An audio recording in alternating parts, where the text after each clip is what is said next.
Hello and welcome to Moving Forward, a podcast by GoodHabitz. I'm your host, Aimee Clarke, and in this podcast, we aim to give you the insights you need to develop a high-performing learning culture to future-proof your organization. Whether you're an HR professional, a learning and development coach, or anyone looking to give their team a leg up, we'll give you the tips and tricks you need to get your people learning and moving forward. In each episode, we invite an expert or two to help us unpack some key insights designed to get them sharing their best expertise. And today, it's a big one.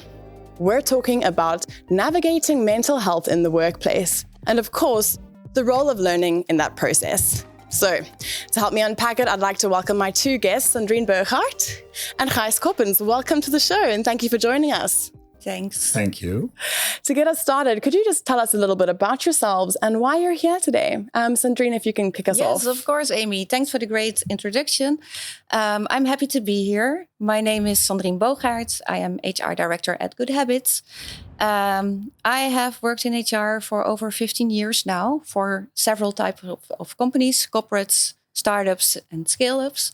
But I'm most passionate about scale-ups, actually, because I love to build the foundation of HR, enabling people to thrive. And mental health is, of course, a very important topic in doing so.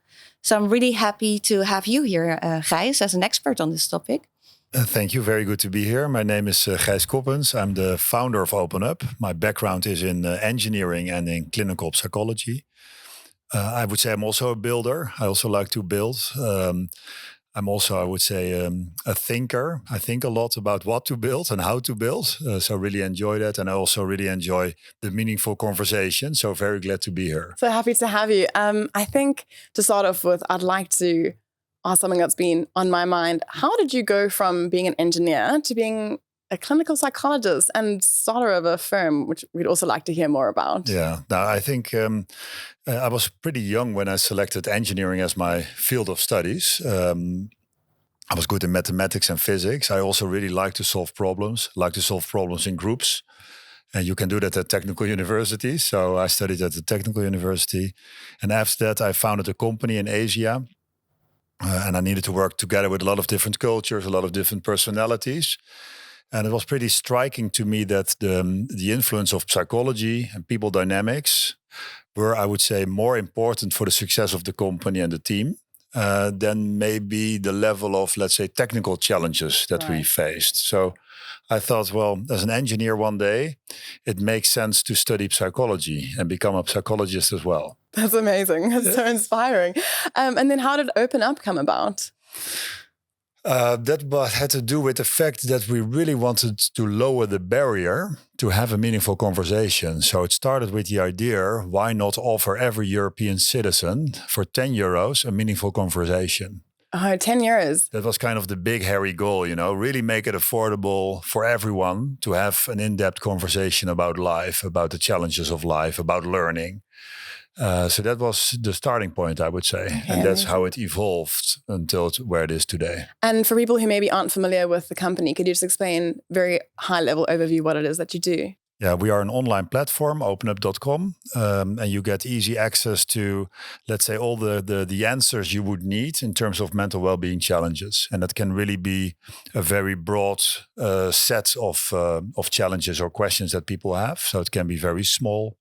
It can have to do with work-life balance, with time management, social relationships, but it could also be about lifestyle, about nutrition, movement, everything connected to, let's say, your mental well-being. It's a full 360 degrees approach to that. And you can do a lot of self-help modules, courses, but also group sessions, mindfulness trainings, and one-on-one consultations with a professional of your choice in the language and the culture of your choice. That is, I think, quite a feat to achieve. And I have to congratulate you because I've used the platform myself. Of course, we use it here at GoodHabitz.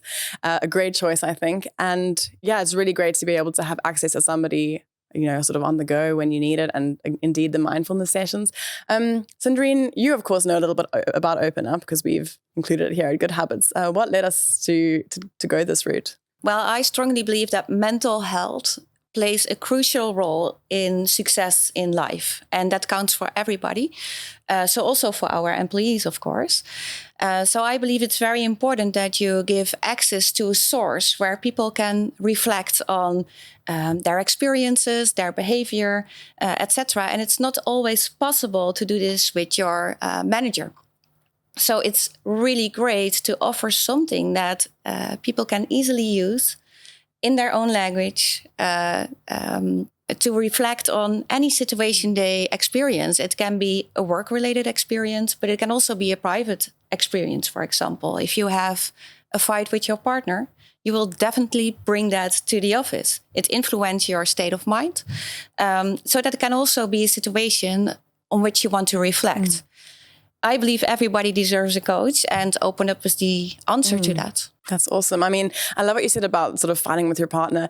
People think, previously, maybe traditionally, you leave your baggage at the door, when you get to work, but that's not really how things work these days. Absolutely not. You are an employee, indeed.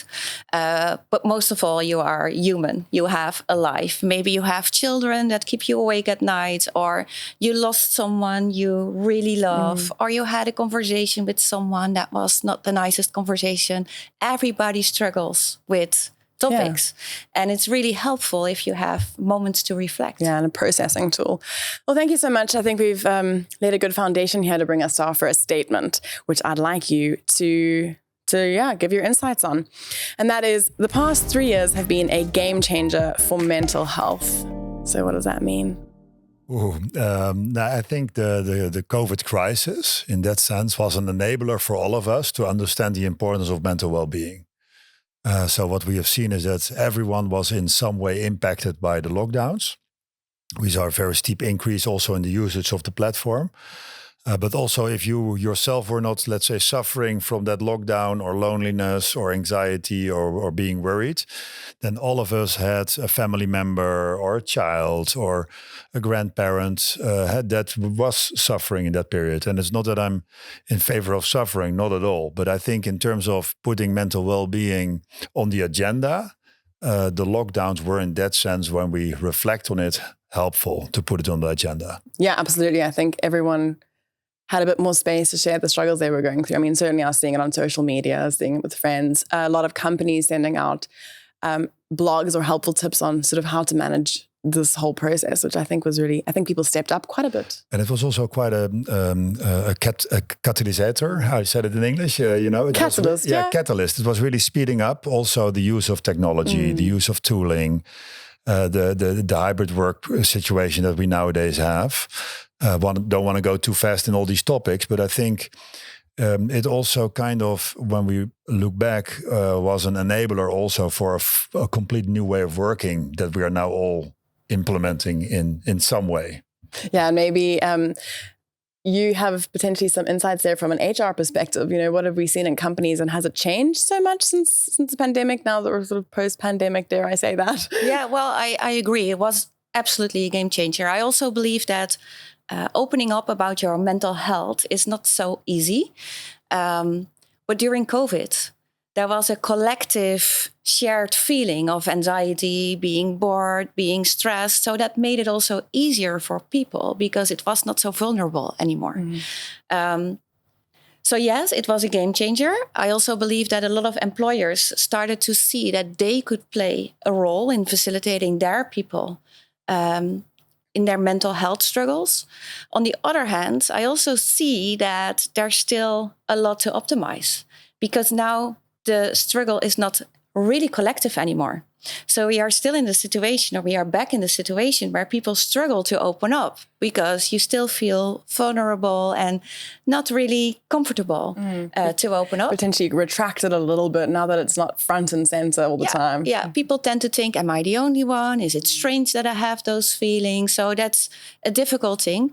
Luckily, we knew from COVID that it's important for employers to step up and really see that mental health is very important to integrate in your HR strategy. And luckily, a lot of companies do that. But I also see a lot of room for improvement. Yeah. You make some really excellent points there, but I think what might help is if we just take a step back a little bit and define what we mean by mental health. And I noticed that you use the word mental well-being rather. And is there a reason for that? Or what do we encapsulate by the term mental health? I think mental well-being is a bit easier. It is a bit lower threshold, I would say, than mental health. But of course, we can use them both. We started off as mental health for all. In the mission. But now we have reframed it to mental well-being for all because we believe that's a bit more accessible.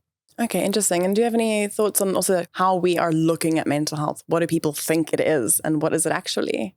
Well, that's an interesting question. I think it's like a container word. So everybody might have a different definition of the word. I believe mental health is about self-awareness, about resilience, about how to deal with everything you think and feel. That would be my definition of mental health. Yeah. Well, I happen to know that the way the World Health Organization looks at it, and it's the same way they look at health in general, it's not an absence of disease. So being mentally healthy doesn't mean you don't have any problems. It's really about a spectrum of things. And this includes things like stress and anxiety and all of these things that happen to most people. It's not like, oh, you have mental health problems and you don't. It's completely sort of non-binary, actually, is a way to talk about it. And with that, I think defining it is why the problem comes up with stigmatization. What can you tell us about sort of the stigma surrounding mental health? Well, I think there is still some stigma around mental well-being or mental health. Mental well-being, and then mainly, I think, connected to disorders, for instance. So really, if you are, let's say, depressed, you have a depressive disorder, or when you are suffering from borderline, or those kind of larger labels that we created to describe some patterns of behavior, some repetitive patterns of behavior, those labels have become stigmatized, I would say. So what we try to do as Open-up is not talk about stigmas, but talk about making it normal. Normalization. Absolutely. Yeah. So, and how do you do that? To start small. So it's just like you said, it's a dimension. We all have a scale of mental well-being, and there are days that we didn't sleep well, we don't feel that energized. We are a bit lower in the mental well-being scale, and there are days that we feel energized, empowered. We get positive feedback in the workplace. We make it happen. We're meeting our targets, and we are quite high on that dimension. So I think that's very important that we make it very normal to talk about mental well-being. Sandrien, what else do you think we can do around sort of starting the conversation about it and educating people about it? Because, that stigma kind of puts people in boxes. And I think a lot of people feel concerned about being perceived as less capable, or they don't want to admit to struggling. How do we overcome that? Well, that is actually a pity because everybody struggles with something. And mental health, I don't believe it's something you can achieve and then it's there forever. What you have to learn is how to deal with mental health and with moments that you feel you are struggling. How do you deal with stress? So it's not the case to not have stress anymore. It's how will you handle stress if you're feeling it? How do you recognize it when it comes up?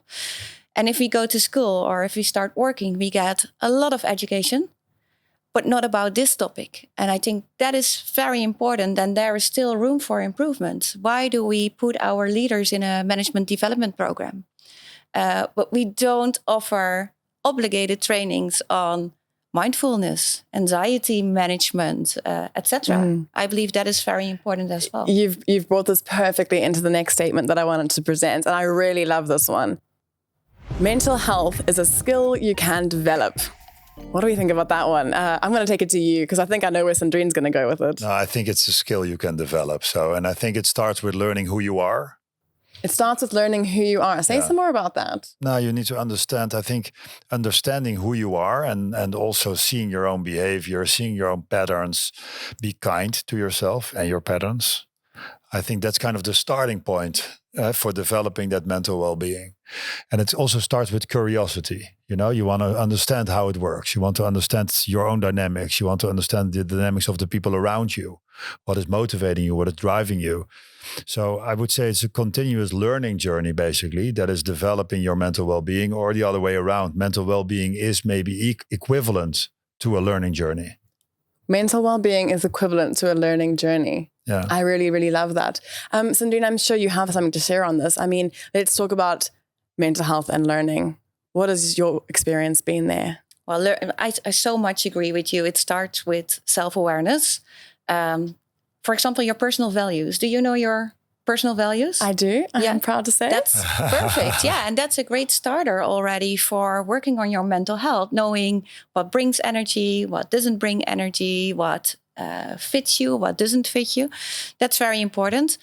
Learning, of course, plays a crucial part in one way, because you can train people in giving them a set of tools that they can use to improve their mental health.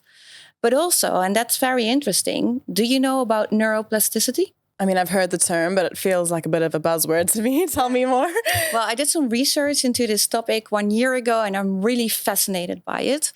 It is the capability of your brain to strengthen itself. And it's just like a muscle. If you go to the gym and you train your muscle, you become more powerful, you become more strong. The same happens to your brain. If you train your brain, it becomes more powerful. And as a result, you become more resilient. You become, your mental health will increase.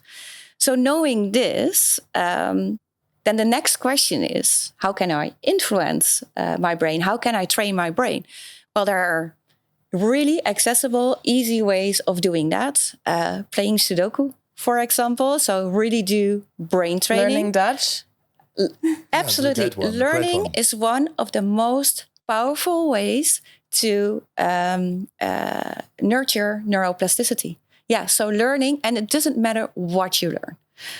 You learn how to sing, you learn how to dance, you learn how to speak English, whatever. Learning on itself is an amazing way to boost neuroplasticity. And as a result, you become more resilient. So, I was actually doing some research on this myself, because I spent recently a really nice 3-week vacation. And then I came back and I felt really low. And I realized it's because I just spent 3 weeks not learning anything, like just having fun and spending time with friends. And of course, that's all very helpful for me. Celebrating your marriage. Celebrating my marriage. All very helpful things for your mental health as well. But that sense of accomplishment that you get and the self-confidence that you get when you've tackled a new topic also has this benefit for your mental health. And then, you reverse it, and learning about a mental health topic can also be helpful, which is exactly what I did with your platform. Thank you very much. In doing a masterclass about happiness and learning what it includes and how to basically cultivate it, because positive psychology these days is moving away from only helping people cope to really helping people thrive. And part of that is indeed having a sense of achievement and engagement. And I think that comes from learning. What can you tell me a bit more about learning and mental health? Now, for me, learning starts with being able to concentrate. So if you want to learn a new language, or you want to train a new skill, or you want to be better at tennis or golf or whatever you play, then it starts with the capacity to concentrate. And that's what I like so much about the brain. If you talk about neuroplasticity, that concentration is really something you can train. It's really like training the muscle, as you described. And it's really by sitting there, for instance, focusing on your breath, or focusing on a task, and do that for a specific moment in time, do it for some time. Keep concentrating. That's really, I think, also a very important human skill to train. And where does the role of other people come into this? Because, no one deals with learning or mental health in a vacuum. No, so I think we are all social beings, and learning is a social process. Learning is a social process? Say some more.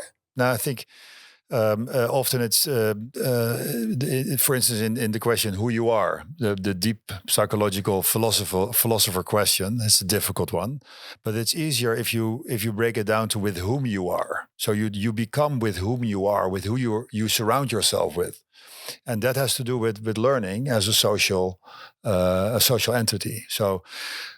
You learn from each other, you copy each other, you get feedback from each other. You even feeling is also in a way a social process. So when you are when you're growing up, then your parents support you in developing an understanding of your emotions, of your physical state, of your feeling. So feeling and learning is always a social process as well. That's quite a task. I mean, it's daunting to think about teaching someone what their emotions mean, but let's put it in the context at an organization, for example. How can you facilitate the sort of social learning? It's very important in organizations that people feel the freedom to open up. So the freedom to speak up, to say what they think, to share their opinions, to share their perspective. So as a human being, we're very subjective. And the more human beings we connect to us, the more objective we get. So if you want to make objective decisions as a company, you need to make sure that different perspectives are on the table. So you were talking earlier about diverse teams, for instance.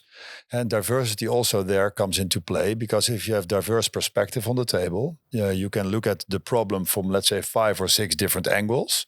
Then the chance that you get to a better solution to solve that problem increases.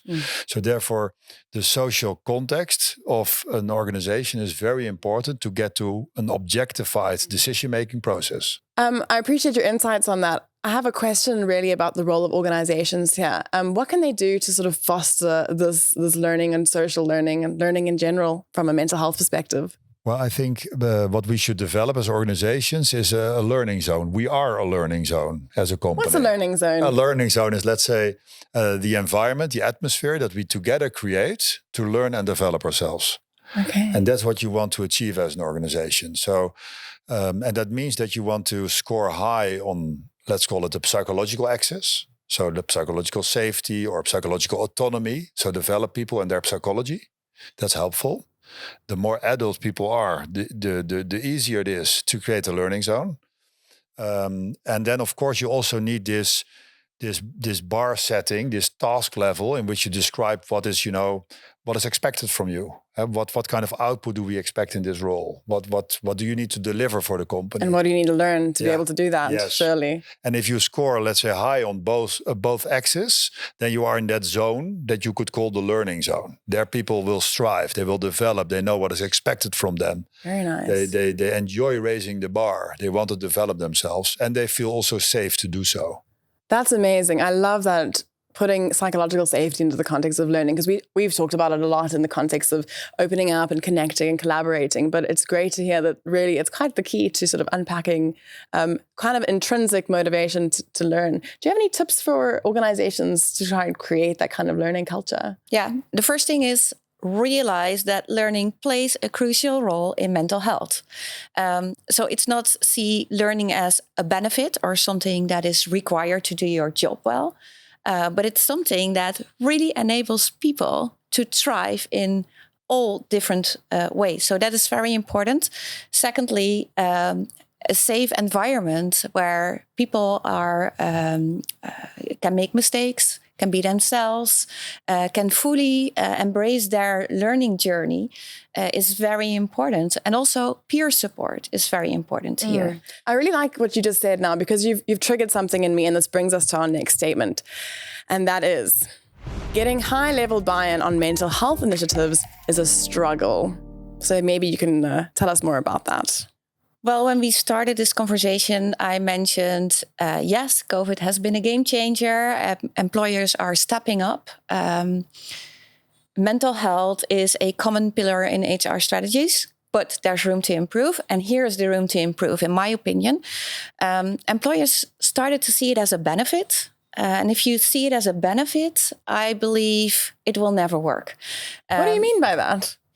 Well, don't make it a part of your budget process, for example. You should avoid discussions on, are we going to add retirement schemes or mental health initiatives? That's I get you, not how it works. Mental health should be a basic of your organization and a holistic part of your company culture.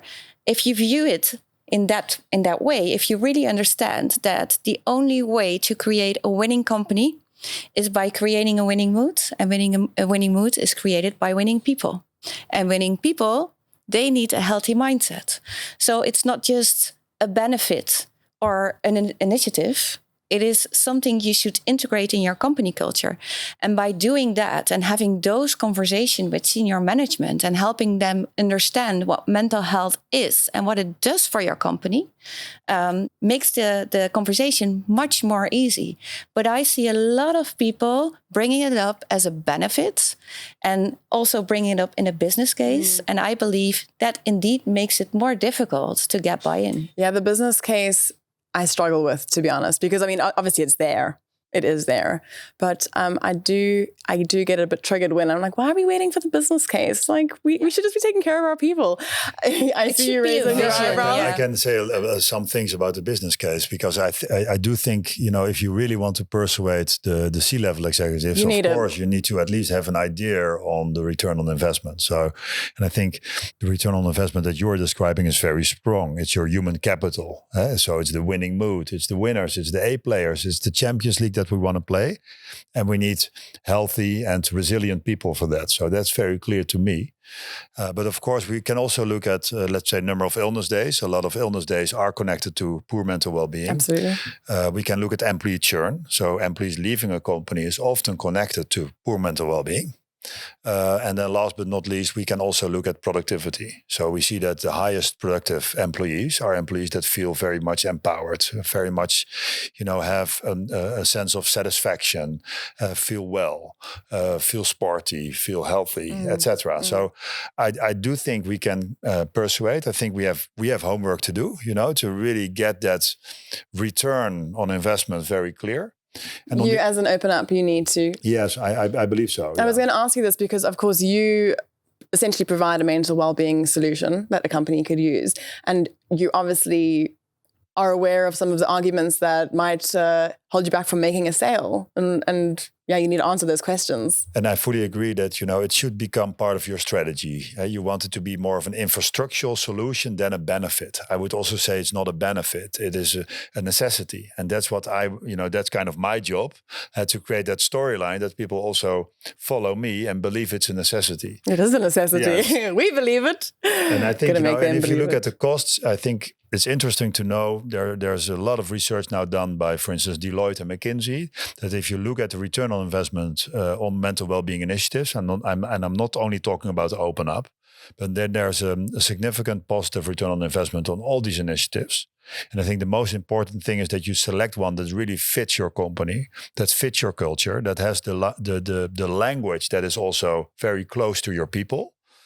And then if you stand for that as a management team, as a leadership team, as an HR department, then you will make it a success in the company. That's what we see. Okay, that's really valuable advice. I like that because, I'm sure there are also a lot of people within the organization who want to take on this initiative. But of course, buy-in from upper level management is really important. But you've given us a couple of business cases there. But what advice would you give for the person trying to convince their CEO to take on a mental health initiative, mental well-being initiative?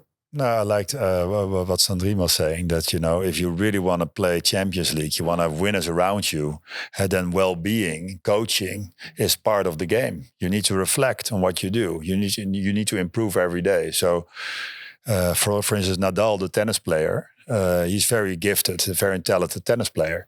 But after each game that he played, he reflected, what could I have improved? And that's also some sort of a winner's mindset that you want to create in all your colleagues. So that would be my 1-minute pitch to the CEO. It's pretty convincing pitch. I fully agree, actually. And you can never really train your managers doing that because they are busy with running the department, running the show. So why not outsource it to true experts and having it in place, helping your people and create that winning mood? Yeah. Absolutely. As a manager myself, I found it extremely useful. You're right. We're not trained to deal with certain, a spectrum of problems that an employee might have and to direct them to somewhere else, be it an Open-up or a learning course or anything, a self-reflective exercise is really helpful. We don't have all the answers. But you mentioned something that brings me to our last statement, because this one I think about quite a lot. Gen Z will force organizations to make mental health a priority. What are we seeing with the new generation entering the workforce? Maybe you can tell us from an HR perspective. It's an interesting statement, I would say. Yes and no. So Gen Z is, they grew up with mental health as a topic more than other generations. And the last couple of years, we have seen a shift in how we perceive mental health and also the importance of mental health. Gen Z is raised with a common sense of mental health and the importance of it. And they bring that definitely into the workplace, which is a great development. On the other hand, I'm curious on your thoughts. I also think that Gen Z brings challenges to the workplace when it comes to mental health. You mentioned concentration, for example. I'm not sure if this is the generation that is trained in that specific skill. It's the distraction generation. Yes. So yes. That is an interesting perspective. I fully agree on that one. So I think in terms of Gen Z, we can I would say three things. So one is that for every young generation, life is difficult. That was already in the past. We always thought it was, right? Everyone thinks they're having a hard time. We needed to find a job, we needed to find a partner, or we needed to find a house. So there was always these challenges in life that we always were facing. Also, other generations had the same challenges. So in that sense, it's not necessarily different.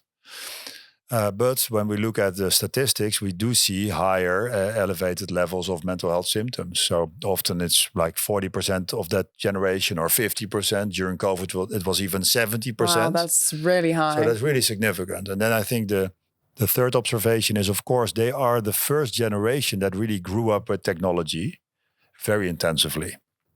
So it's always there. It's always in their pocket. From age 8, 9 or 10, it's in their pocket, literally. Literally. And that's kind of, I would say, why indeed distraction is such a big theme, because they are, they need to kind of master all these algorithms, these technical algorithms like TikTok and Instagram and all these algorithms that are out there that are very sophisticated algorithms, difficult to fight it and to be the master of it. So I think, what do you mean by being the master of it? Well, I think you can be the slave of technology or the master of technology. And I think, and with a lot of respect, of course, but if you use a lot of technology and you're not so much aware or trained how to use technology, or you find it difficult to be offline, for instance, not be connected, then you may enter a stage in which you become more and more a slave of the algorithm. And also you just mentioned being online and being connected. And I believe this also makes a big impact on mental health. Information all the time, you are connected all the time, and therefore concentration is more difficult to develop. Mm-hmm. And just some contemplation time, I think, also becomes a problem. Yes. Something else that you mentioned when you talk about social media is I also worry about the quality of the information that people are exposed to regarding mental health in general. Of course, there's some destigmatization happening and a lot of people owning their stories, which I absolutely love.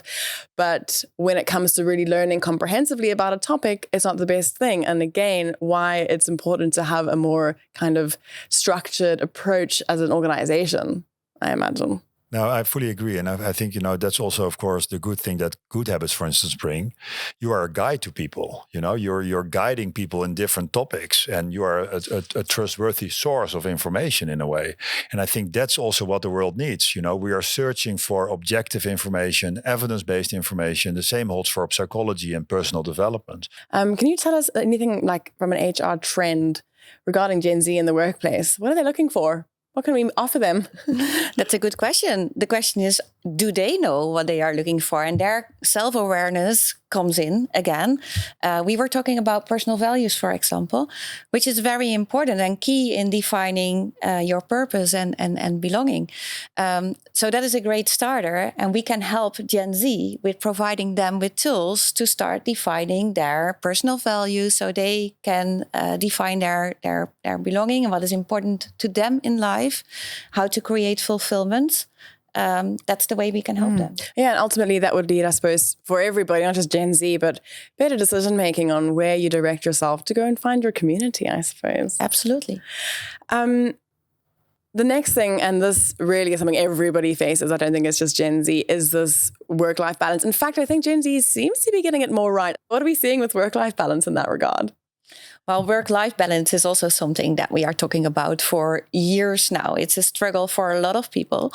But also here, COVID has been a game changer in that way that we embrace hybrid work, for example, and we embrace flexibility right now. And I think this is also something that Gen Z really requires from their employer. Give me the flexibility to decide on my own working hours.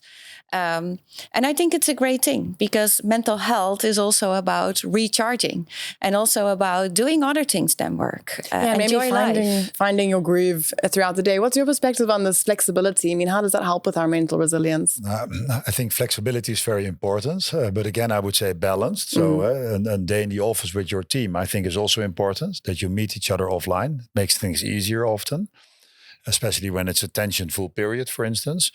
But of course, flexibility helps because it creates autonomy. It creates also the feeling that you control your own calendar. And we know that you can be very resilient against burnout, for instance, if you control your own agenda, your own calendar. So that's helpful with flexibility.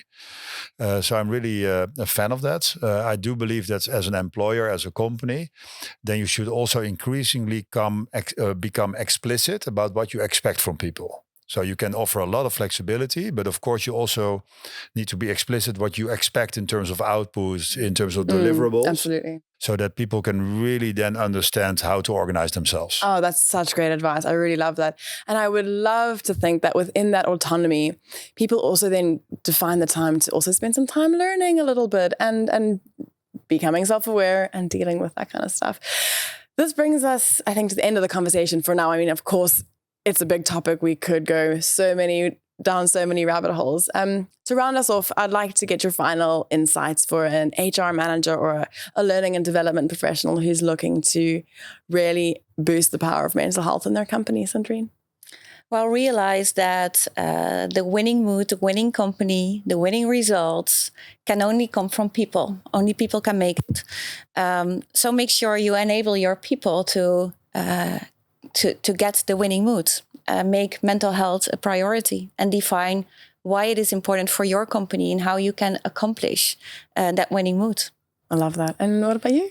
For me, it would be incorporate mental well-being and psychology in your performance framework to really make it part of performance and create that learning zone. And I would also say cultivate the meaningful conversation in your organization. I absolutely love that. And I like to think that's something that we do here around this table regularly. I think for me, the takeaway really is about learning yourself, learning from yourself, learning about yourself, and using that as a starting point to understand what it is you need to learn next, and then enjoying the learning journey and getting all those endorphins that come when we learn something new. Cool. That's all we have time for. Thank you so much for joining us on this episode of Moving Forward. If you learned something new in this episode, please share it with somebody else. You might just help them learn something new too and move their people forward. Thanks for joining us. Until next time.